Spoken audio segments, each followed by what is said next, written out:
매년 다니엘 기도회를 하면서 주제가 변하지 않습니다. 다 같이 한번 해볼까요? 시작.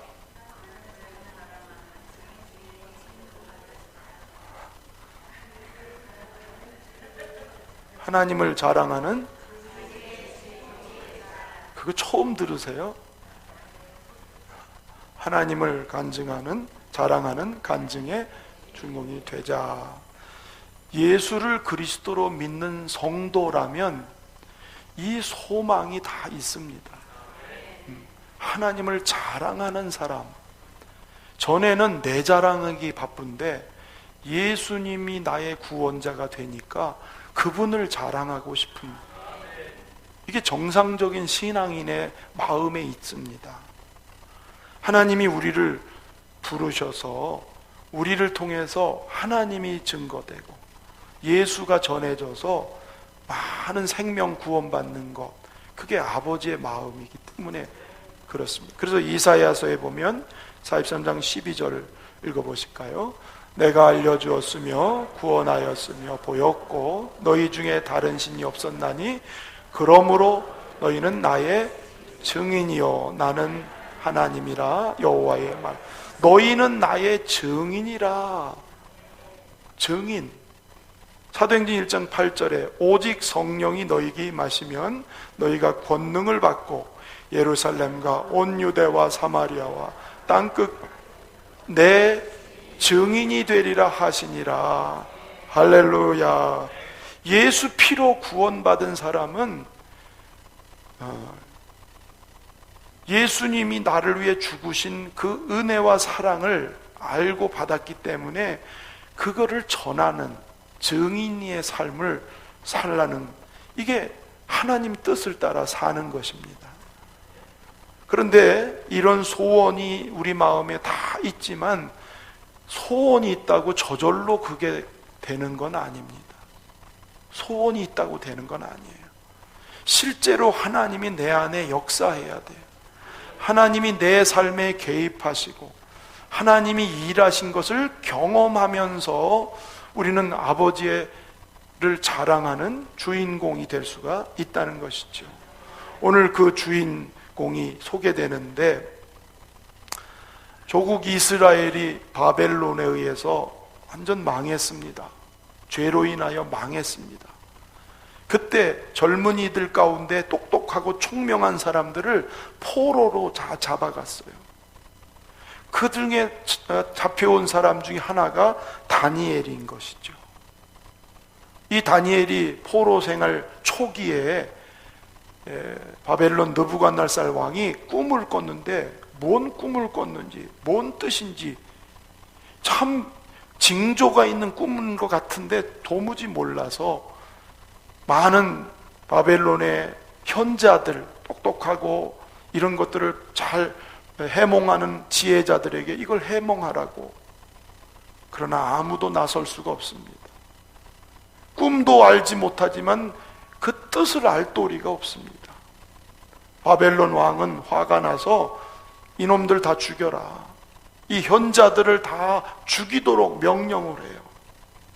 그때 하나님의 영에 감동됐던 다니엘이 기도합니다. 시간을 벌고 기도하더니 하나님이 그걸 보여주세요. 꿈에 나타난 걸 보여주세요. 그래서 다니엘이 그 꿈을 다 해석하고 가르쳐 줍니다. 바벨론 왕이 깜짝 놀랐죠. 그때 다니엘이 뭐라 그랬냐면, 이 일은 내가 한 게 아니고 하나님이 하신 일입니다. 하나님을 간증하는, 자랑하는 주인공이 되는 거죠. 이때 왕 느부갓네살 왕이 하나님을 칭송합니다. 다니엘서 2장 47절 읽어볼까요? 왕이 대답하여 다니엘에게 이르되 너희 하나님은 참으로 모든 신들의 신이시요 모든 왕의 주제시로다. 내가 능히 이 은밀한 것을 나타냈으니 내 하나님은 또 은밀한 것을 나타내시는 이로다. 너희 하나님이 신들 중에 신이다.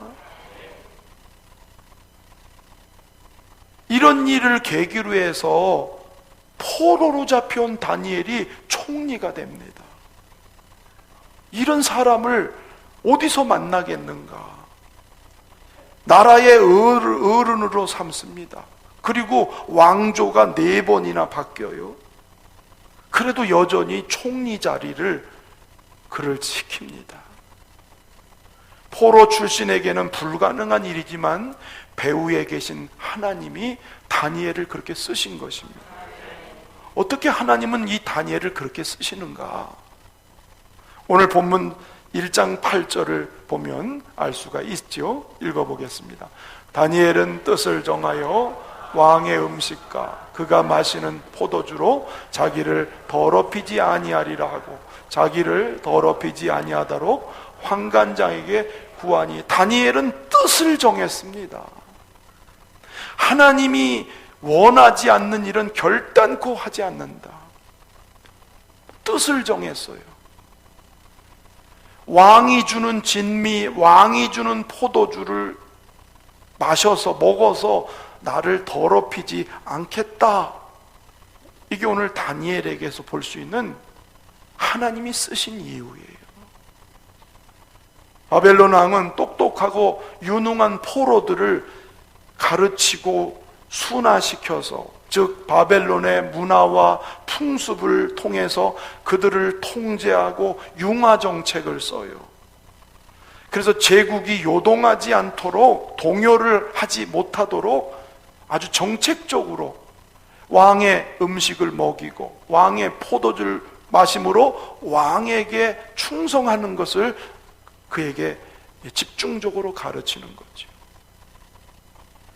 왕의 진미를 거절하는 것은 곧 왕명을 거절하는 것이기 때문에 다 죽습니다. 그런데 오늘 다니엘은 환관장에게 당당하게 말하기를 나는 그 음식을 먹지 않겠다. 율법에 금지한 피의 제물인 걸 알아요. 부정한 고기라는 걸 알아요. 우생에게 절하고 바쳤던 그 고기라는 제물이라는 걸 알기 때문에 하나님이 금한 것에 대해서 나는 먹지 않겠습니다. 환관장도 놀랬지요. 왜? 환관장도 죽게 되니까. 하나님을 향한 순수한 신앙을 지키려고 목숨을 불사하고 왕이 주는 것을 거부하는 뜻을 정한 다니엘이었습니다. 하나님의 은혜로 구원받은 내가, 하나님의 거하는 성전으로 구별된 내가 내 안에 더러운 것으로, 부정한 것으로 나를 더럽힌다면 하나님이 나를 부르신 목적이 뭐냐? 열흘 동안 자기는 채식만 먹는 테스트를 했는데 고기와 진미를 먹은 사람보다 훨씬 얼굴이 빛나고 윤택이 있고 광채가 나는데, 더 중요한 것은 하나님이 다니엘에게 세상이 따라올 수 없는 지혜와 총명을 그에게 선물로 주셨다는 거예요. 뜻을 정한 다니엘에게 하나님은 그렇게 도와주세요. 범사의 하나님 앞에서 자기를 더럽히지 않겠다. 아주 이 신앙의 결의 때문에 국사를 맡아서, 총리니까 얼마나 큰 일을 하고 얼마나 많은 돈을 다스리겠습니까? 그러나 그는 많은 유혹이 눈앞에 있지만 부정하거나 사욕으로 절대 취하지 않아요. 맡겨진 일을 성실하게, 왕에게 손해를 끼치지 않고 유익을 남기는 사람으로 성실하게 일을 하니까 왕이 보이잖아요. 삥땅을 치는지 부정을 하는지. 다니엘을 계속 높입니다. 다니엘이 옆에 있는 게 너무 귀해서 세 총리 중에서 가장 뛰어난 총리로 포로 출신을 세우고 있는, 그러니까 사람들이 시기하겠지요. 주머니 털면 먼지 안 나올 사람 없다고 하지만 다니엘은 먼지도 안 나와요. 다니엘서 6장 4절을 한번 읽어보겠습니다. 이에 총리들과 고관들이 국사에 대하여 다니엘을 고발할 근거를 찾고자 했으나 아무 근거, 아무 허물도 찾지 못하였으니 이는 그가 충성되어 아무 그릇됨도 없고 아무 허물도 없음이었더라. 매사에 자기를 구원하시고 내 안에 계신 하나님을 의식하는 다니엘이었습니다. 하나님을 의식하니까 거룩한 열매를 맺는 거지요. 하나님이 보시는 앞에서 자기를 더럽히지 않는 이런 사람 다니엘을 통해서 하나님의 이름이 높여지고 간증되었다고 하는 것이죠. 우리 성도들의 삶의 현장에서도 이렇게 뜻을 정하고 사는 사람, 주님 뜻에 온전히 따라가는 사람, 주님 안에서 정직과 성실함으로 거룩함으로 살아가는 사람들은 지금도 하나님이 그를 간증의 주인공으로 쓰시는 걸 믿으시길 축원합니다. 옆에 분 축복합시다. 간증의 주인공이 되시기 바랍니다. 할렐루야, 할렐루야. 그런데 특별한 게 뭐냐면 다니엘은 소년 때부터 바벨론에 와서 총리관 젊을 때부터 90세 될 때까지 그 높은 자리를 계속 유지합니다. 바벨론에서 가장 고위직에 있습니다.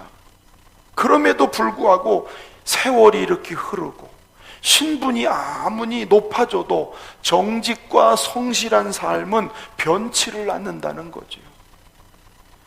제국이 바벨론에서 파사로 바뀌고 느부갓네살 왕, 벨사살 왕, 다리오 왕, 고레스 왕, 왕조가 4번이 바뀌지만 그는 마음이 요동되지를 않아. 이게 참 어려운 거거든요. 다니엘서 6장 28절을 보면 그걸 이렇게 표현했습니다.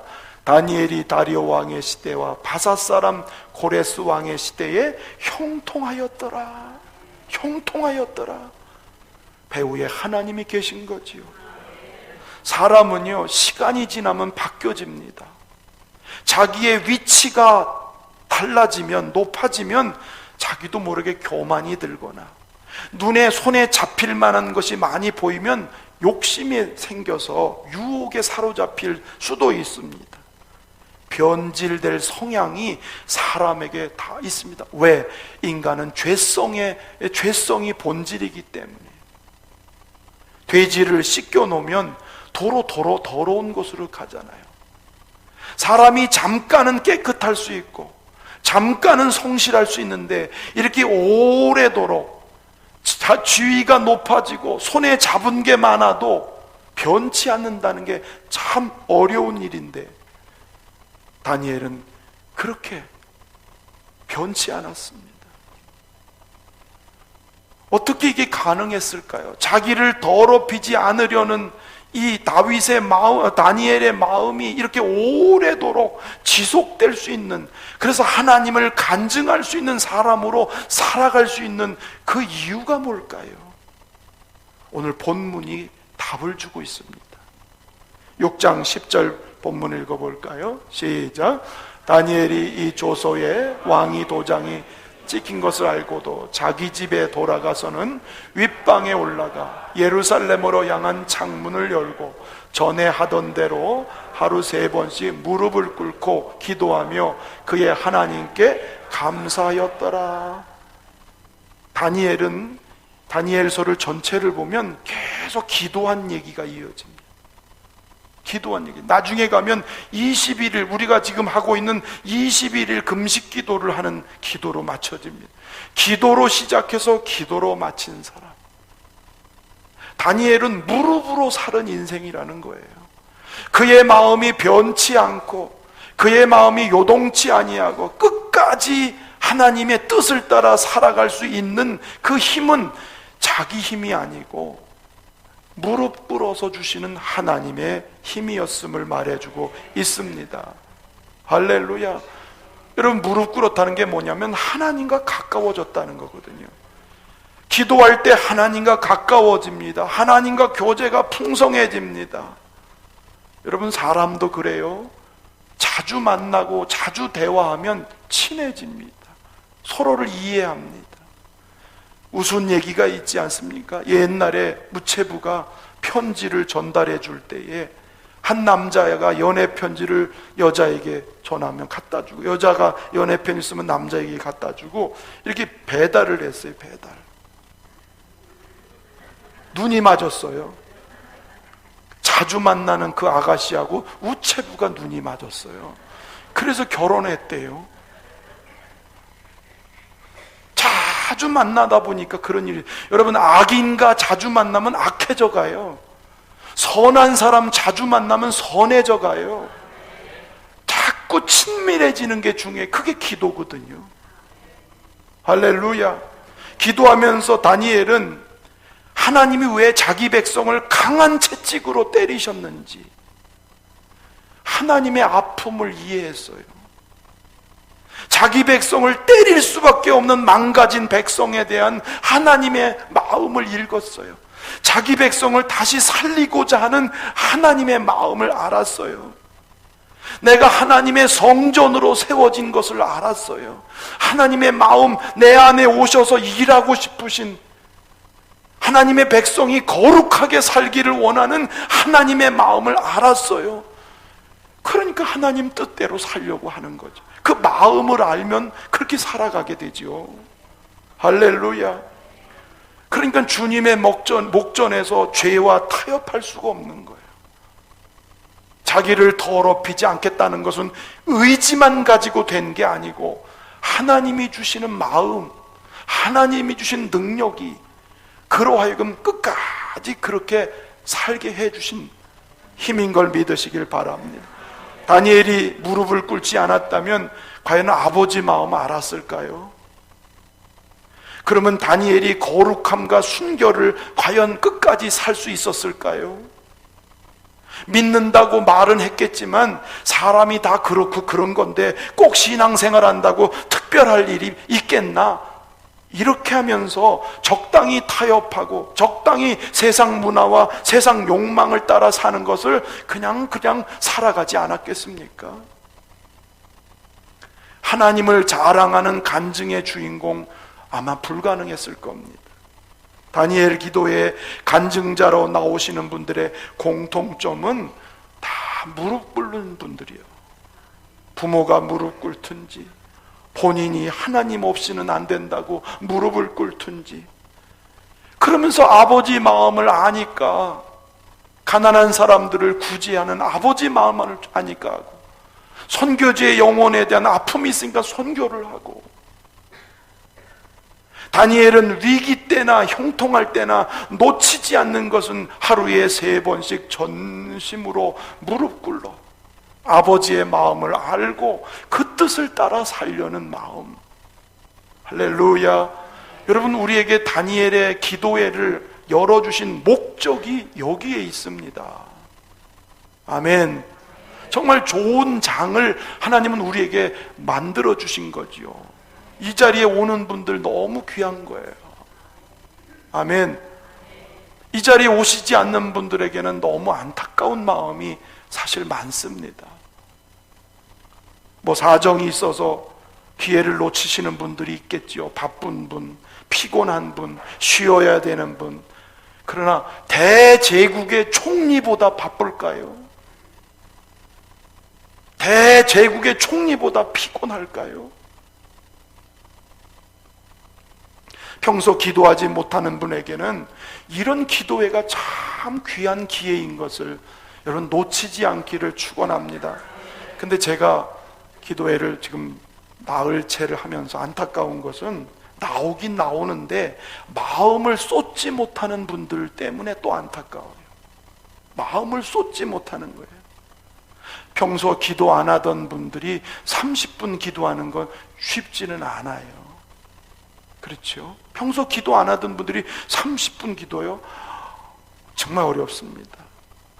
그래서 이런 기도회를 활용을 해야 돼.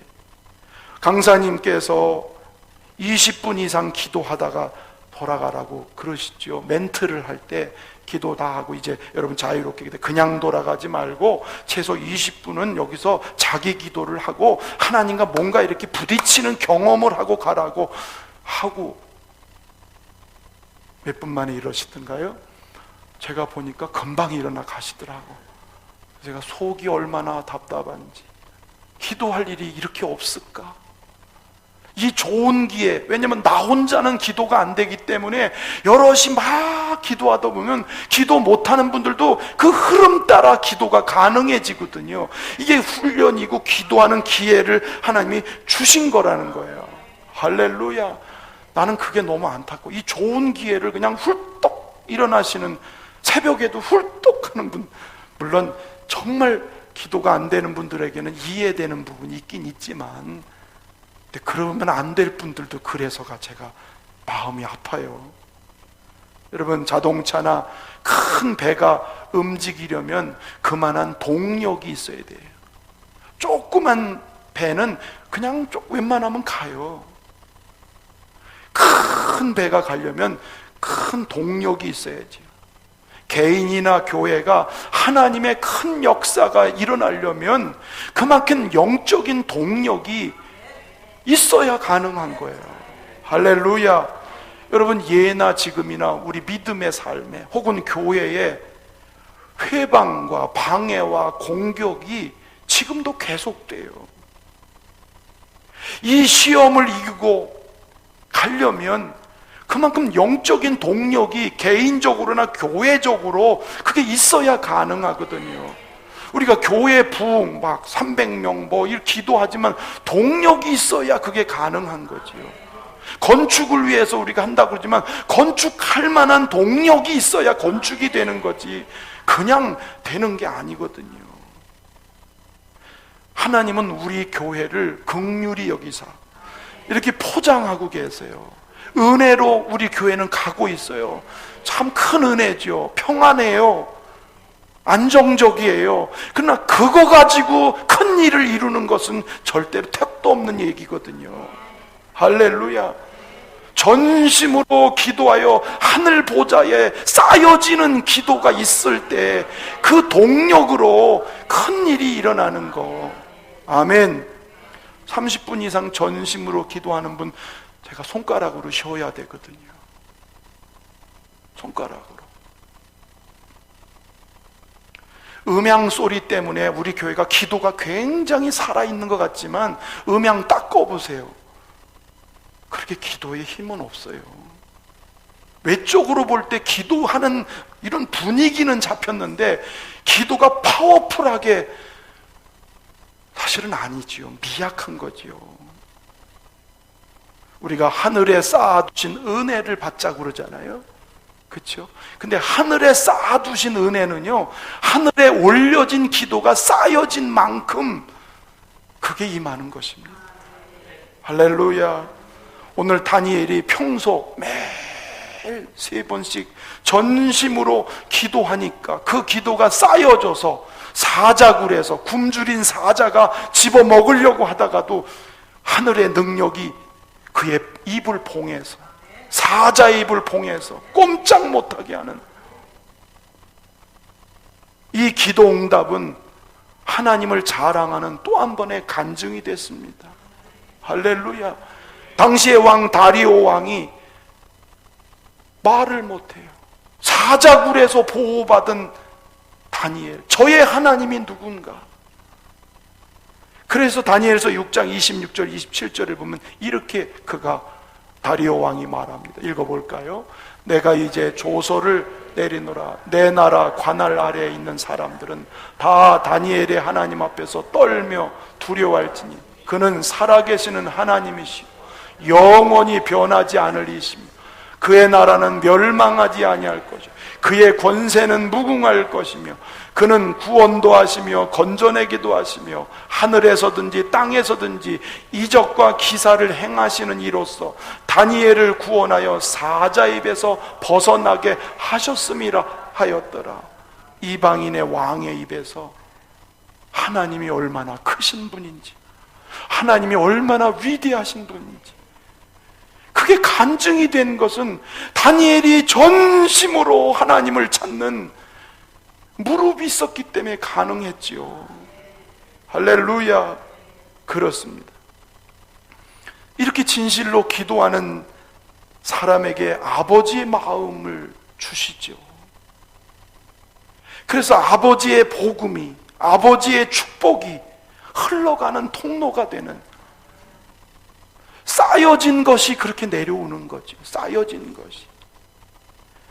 나이가 90이 되도록 늙도록 하나님은 다니엘을 돕히셔서 나중에는 조국 민족이 해방되어 돌아가는 디딤돌이 되는 역할로 쌓여진 기도가 큰 동력이 돼서 민족을 살리는, 할렐루야. 여러분, 나의 기도가 하늘 보좌에 얼마나 쌓였을까요? 충분히 쌓였다고 혹시 생각하시나요?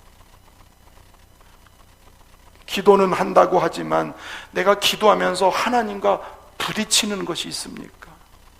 교통하는 것이 있습니까? 여러분, 기도는 사랑이잖아요. 하나님을 사랑하는 것이 기도거든요. 왜? 하나님이 나를 살리려고 사람이 되시고, 나를 살리려고 십자가에 죽으시고, 나를 살리려고 피 흘려 돌아가신 그 하나님의 사랑이 있으니까 나도 하나님 사랑합니다, 그 하나님을 사랑하는 고백이 기도 가운데 나타나잖아요. 왜? 사랑하면 가까이 있고 싶지 않나요? 오래 머물고 싶지 않나요? 기도의 자리에 오래 머무르는 것은 주님을 사랑하는 그 마음에서 연결이 되거든요. 할렐루야. 그래서 앉다 보면 정말 사랑이 더 느껴지고 부딪혀지고 하나님의 마음이 내 속에 자꾸 깨달아져서, 그래서 기도가 자꾸 이어지는 것이죠. 한 번에 되는 분은 없어요. 주님 사랑 생각하면서 무릎을 꿇으면 나도 주님 사랑해서 주님 손잡고 싶어요. 주님과 함께 오래 살고 싶어요. 그 마음 때문에 쉽게 떠나지를 못하는, 다니엘은 의무감이 아닌 이런 주님을 향한 뜨거운 마음으로 늘 기도 자리를 지켜서 하늘에 쌓였고 쌓인 것이 땅으로 임하였습니다. 할렐루야. 여러분, 우리는 주님의 성도고 주님의 교회이기 때문에 주님이 우리를 보호하고 교회는 굴러가요. 교회는 굴러가요. 그러나 쌓인 만큼 하나님이 교회를 일하세요. 믿으시면 아멘. 안타까운 것은 기도해야 할 분들이 오래 기도 자리를 놓친다는 게 그렇죠. 제가 사역자 중에 그런 분을 봤어요. 새벽 기도를 시켜서 말씀을 잘 전해요. 기도를 쭉 기도를 시키고 자기는 금방 가버리더라고. 제가 어떻게 알았냐면 기도하고 나서 할 말이 있어서 갔더니 없어진 거예요. 기도시키고 한두 번이 아니고 매번 그렇게 하더라고. 얼마나 속이 타는지. 설교 아무리 잘하면 뭐래, 아무리 말 잘하면 뭐해. 영성은 빵인데 안타까워요. 저러다가 하나님 일 할 수 있을까? 결국은 인본주의로 가고 기회주의로 빠져서 엉뚱하게 빠지더라고. 그런 얘기를 하면 왜 참견하냐고 또 그러죠. 근데 정말 기도해야 될 사람이 안 하는 것은요, 하나님의 아픔이고 목회자의 아픔이기도 하죠. 기도할 일이 얼마나 많습니까? 어떤 분은 자녀를 위해서 기도하라고 그러니까 자녀 때문에 가슴이 터져요. 자녀를 생각하니까 내 마음대로 할 수 없는 자녀, 내 자녀의 앞길을 어떻게 내가 보장할 수 있어? 그러니까 그 자녀를 생각하니까 가슴이 터져서 보좌를 앞에 떠날 수가 없는 거예요. 내 주변에 있는 영혼들을 생각하면 마음이 얼마나 간절해집니까? 전도해야 될 영혼, 그 영혼을 위해서 기도하면 얼마나 불이 붙는지 몰라요. 교회 건축은 재정이 있다고 다 되는 거 아닙니다. 왜냐하면 교회는 건축하면 마귀 역사가요, 참 희한해요. 교회 건축하면 마귀 역사가 얼마나 득세하는지. 사탄의 이 공격이나 이런 모든 것들을 우리가 대처하고 이기려면 교회가 기도가 쌓여져서 큰 동력으로, 기도는 발전소와 같이 발전소에 계속 돌아가면 전력이 쌓이잖아요. 그러면 필요할 때 혹은 위급한 때 전력을 충분히 공급해 줄 수 있잖아요. 초대교회가 시퍼런 핍박의 시대도 복음 전하고 하나님의 나라가 번성한 것은 모여서 전심으로 기도한. 할렐루야. 하나님은 누구를 간증의 주인공으로 쓰시고 싶을까요? 자기를 더럽히지 않고 마음이 변질되지 않는 사람. 그런데 그건 내 마음대로 결심으로 되지 않아요. 무릎 꿇어 기도하는 사람, 주님이 찾아오셔서 주님의 마음을 우리에게 주시고 소원을 품게 하시고, 할렐루야. 우리 기도가 하늘에 쌓여져서 하나님이 큰 일을 이루는 여러분이 되고 우리 교회가 되길 바랍니다. 한번 합시다. 간증의 주인공은 무릎으로 비례된다. 무릎으로 비례합니다.